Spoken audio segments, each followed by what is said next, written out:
গতকাল অনূর্ধ্ব-23 Asian cup কোয়ালিফায়ারে Bharat খেললো কাতারের বিপক্ষে, কিন্তু আবারও ভারতকে একটা রেফারির ভুল সিদ্ধান্তের শিকার হতে হলো।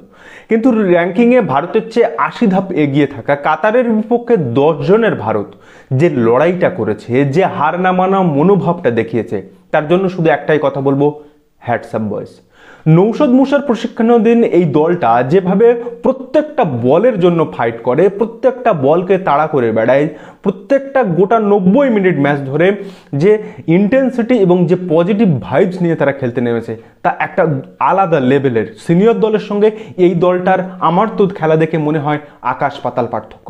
অনেকেই বলবেন যে ভারত এই ম্যাচটা ভালো খেললেও কাতার কিন্তু আলটিমেটলি 2-1 গোলে জিতেছে। কিন্তু লাস্ট 30 মিনিট 10 জনে খেলার পর ভারত যে পজিটিভ ইন্টেন্স দেখিয়েছে, যেভাবে জেতার খিদে দেখিয়েছে, প্রত্যেকটা বলের জন্য ফাইট করেছে নৌশাদ মুসার এই ছেলেরা, তাতে এটুকু বলতে অন্তত দ্বিধা নেই যে ভারত সমানে সমানে টক্কর দিয়েছে।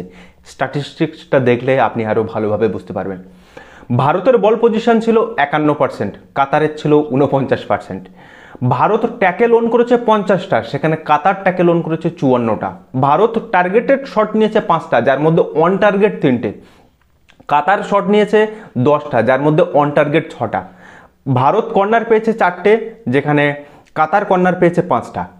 এরপরে আপনি আর কি বলবেন যে এই ভারতীয় দলটা সমানে সমানে টক্কর দেয়নি তাদের থেকে র্যাঙ্কিংয়ে 80 ধাপ উপরে এগিয়ে থাকা দলটার বিরুদ্ধে? আমি তো বলবো যে এই সমস্ত ছেলেমেয়েগুলো যেন অনূর্ধ্ব-17 বিশ্বকাপের সেই দলটার মতো, যেখানে আনোয়ার, জেকসান, অমরজিৎ সিং কিয়াম, বাংলার অভিজিৎ বা রহিম আলীর মতো প্লেয়ার, এদের মতো গড়পড়তা বা কোনো কেউ যেমন হারিয়ে গেছে সেরকম যেন না হয়। আমি চাই এই অনূর্ধ্ব-23 দলটাকে যেন 5টা করে ফিফা উইন্ডো আছে বছরে, সেখানে এরকম 10টা ফ্রেন্ডলি হবে।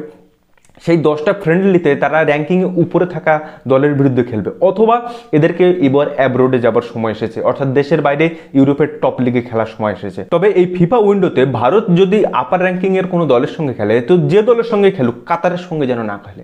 কারণ কাতার হচ্ছে এমন একটা দল যারা বারবার প্লে অ্যাক্টিংয়ের মাধ্যমে রেফারিকে সঙ্গে নিয়ে এই ম্যাচটা জিততে সাহায্য করে। এর আগে ভারতের সিনিয়র দলের একটা ম্যাচ হয়েছিল, যেখানে গোল লাইন থেকে বল বের করে এনে তারা কিন্তু গোল দিয়ে বেরিয়েছিল। এবং কাতারের সঙ্গে যদি সমান টক্করের কোনো টিম থাকে, সে জাপান বলুন বা এই সমস্ত উন্নত কোনো টিম থাকে, তারা কিন্তু এই ধরনের প্লে অ্যাক্টিং করতে জানে। ফলে কাতারের বিপক্ষে ম্যাচ না খেলাই ভালো, কারণ কাতারের বিপক্ষে যদি খেলা হয় তবে তারা রেফারির সঙ্গ পায়। আমি ফুটবল বলুন বা ক্রিকেট বলুন, ন্যাচারালি আম্পায়ার বা রেফারির সিদ্ধান্ত নিয়ে আমি কখনো কোনো ভিডিওতে আলোচনা করি না, কিন্তু আজকের ম্যাচটা দেখে আমি আলোচনা করতে বাধ্য হয়েছি। কিন্তু তারপরেও বলবো, পরমবীরকে আরোটা সংযত হওয়া উচিত ছিল। অতটা মাথা গরম না করলে লাল কার্ড কিন্তু হয় না। হ্যাঁ, পেনাল্টি দিয়েছে ঠিক আছে, কিন্তু ওইটা লাল কার্ড হয় না। পরমবীর মাথা গরম করে ফেললো, যার কারণে হয়তো রেফারি লাল কার্ড দিয়েছে। যাক গে, সেসব বাদ দিন। একটা জিনিস কিন্তু মাথায় রাখতে হবে যে কাতার কিন্তু ওপেন প্লে থেকে কোনো গোল পায়নি। 18 মিনিটে যে গোলটা পেয়েছে সেটা সেট পিস থেকে, কর্নার থেকে, এবং সেটা লাকিলি গোল। যদি সাহিলের পজিশনিংটা ঠিক থাকতো তাহলে সাহিল ওই বলটা সেভও করে দিত। কিন্তু প্রথমার্ধে 1-0 গোলে পিছিয়ে থাকার পরেও ভারত যেভাবে লড়াইটা করলো, দ্বিতীয়ার্ধে যেভাবে ফিরে এলো, মাঝমাঠ থেকে বল পেয়ে মোহাম্মদ সুয়েল যেভাবে দৌড়টা শুরু করেছে এবং সেখান থেকে ডান দিক থেকে যে ক্রস ভাসিয়ে দিল, সেই ক্রসের না পার্থিব গগৈ না সেকেন্ড পোস্টের কোনো প্লেয়ার ছিল যারা বলটাকে ধরে গোলে মারবে। যদিও ফিরতি বলে মোহাম্মদ সানান যখন ক্রসটা ভাসালো, সেখান থেকে কিন্তু সাহিল যেভাবে হেডটা করেছে, ওফ, দুরন্ত। এই মোহাম্মদ সাহিল বলে প্লেয়ারটাকে আমি অবশ্যই বলবো যে এবার সময় এসেছে অ্যাব্রোডে যাওয়ার। শুধু মোহাম্মদ সাহিল কেন, মোহাম্মদ সাহিল, শ্রীকুটান, বাংলা সাহিল হরিজন বা বিকাশ ইউনিয়ম, হামতে, প্রত্যেকটা প্লেয়ারের কিন্তু সময় এসেছে ধীরে ধীরে এবার বাইরের দিকে খেলার প্রচেষ্টা করা উচিত। নিজেদেরকে আরও আপগ্রেড করতে হবে। আরও আপগ্রেড করলেই কিন্তু ভারতীয় ফুটবল আরও উন্নত হবে। তো যাই হোক, এখনো পর্যন্ত যা সিচুয়েশন আছে তাতে এই 11টা গ্রুপ থেকে মোট 4টে দল পরবর্তী পর্বে যাবে। ভারতের কিন্তু এখনো সুযোগ আসে, যদিও দক্ষিণ এশিয়ার বাকি 5 দল অলরেডি এলিমিনেট হয়েছে। 3রা সেপ্টেম্বর সাব কান্ট্রিভুক্ত দেশগুলোর মধ্যে ভারত একমাত্র জিতেছিল, লড়াই করেছিল। এদিনকার এই 6 সেপ্টেম্বরের ম্যাচেও কিন্তু ভারতই একমাত্র দল যারা কিন্তু লড়াই করেছে প্রবলভাবে, এবং কিছুটা লড়াই করেছে নেপাল। কিন্তু বাকি 5 দল অবশ্য কিন্তু এএফসি এশিয়ান কাপ কোয়ালিফায়ার থেকে এলিমিনেট হয়ে গেছে, যার মধ্যে ভুটান 2-0 গোলে হেরেছে, নেপাল হেরেছে 4-2 গোলে সিরিয়ার কাছে, পাকিস্তান 1-0 গোলে হেরেছে, শ্রীলঙ্কা হেরেছে 5-0 গোলে, বাংলাদেশ লাস্ট মিনিটে এক্সট্রা টাইমে 1-0 গোলে কিন্তু হেরে তারাও ম্যাচ থেকে বেরিয়ে গেল, কিন্তু ভারতের সামনে এই মুহূর্তে সুযোগটা আছে।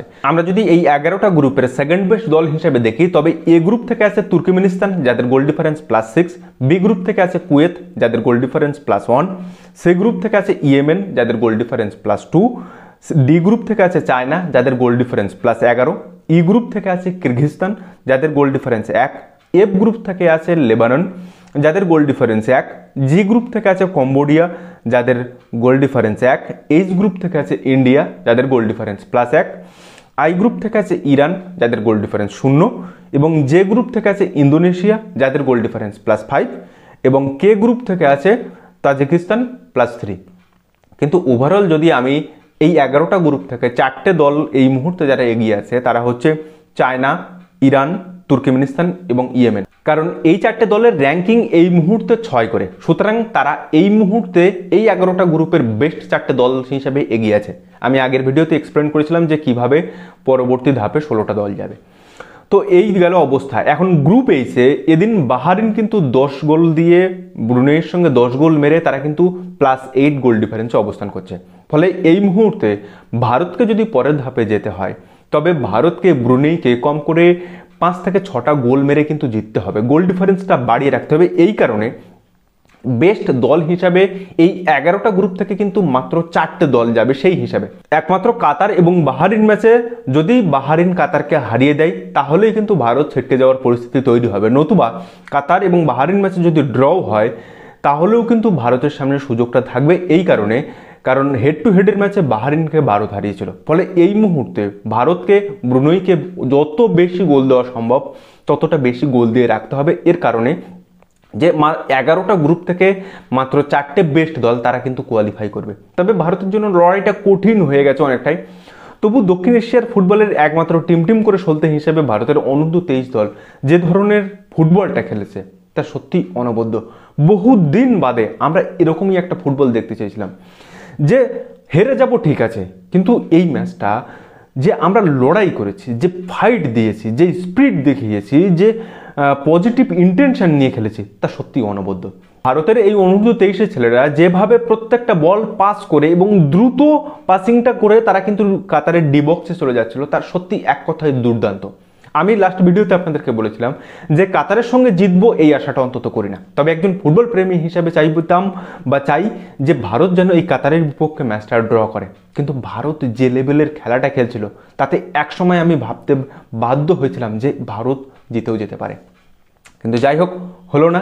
তবে ভারতের এই লড়াইটা কিন্তু কোনো অংশে কম নয়। ভারত যেভাবে খেলেছে তার জন্য সত্যিই হ্যাটস অফ।